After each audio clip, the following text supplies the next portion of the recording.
As somebody who lives in a red state, let me just tell you what MAGA supermajorities get you. We're 50th in education, the worst in the whole country for women to live.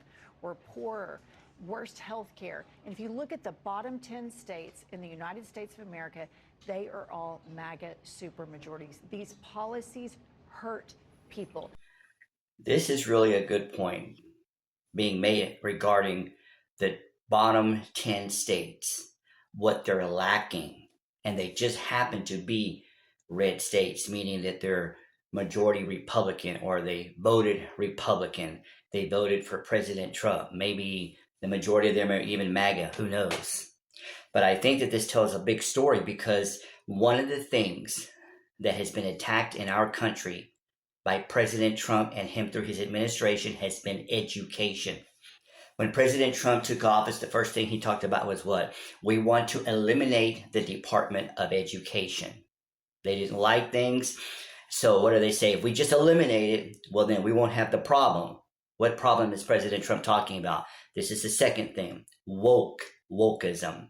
Claiming, falsely by the way, that the Department of Education was nothing but a bunch of wokeism and that they were teaching things in elementary and high school and middle school, etc., and things that were not correct.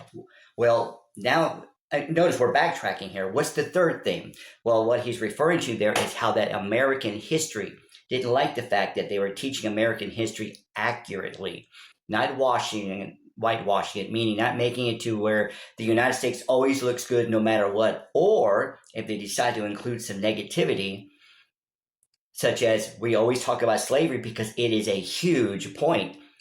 Instead of saying, hey, slavery was bad, it should have never happened, and the individuals, the white Europeans were wrong, saying, well, but they learned a skill.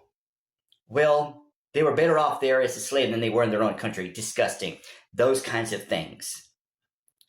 Now, add to that, number 4, that they've also banned books. They went on this big tirade about, let's just ban books that we don't like. Banning books that don't support what they wish was the accurate history of the United States of America, but it's not that. So they come up with stuff. So you have these individuals that are traveling in areas of the United States they don't even live, doing their best to put pressure, peer pressure, or, well, they're visible. They don't want to be known for having sexual content in a book. But that's another video. Also, they're inaccurate about what they talk about with that. That gives you an idea. But it's not just banning books. We saw, let's go on to number 5, the destruction of books, burning of books, throwing away of books. That if you went behind a building, you would find a dumpster full of books. Trying to get rid of books out of the libraries. Just go ahead and just put that there with number 5. So that's what they've done. They've attacked education. Oh, but let's go to number 6. In higher education, President Trump has said, hey, we'll just take away federal funding because we don't like what you teach. We don't like how you're teaching U.S. history, although we know it's accurate.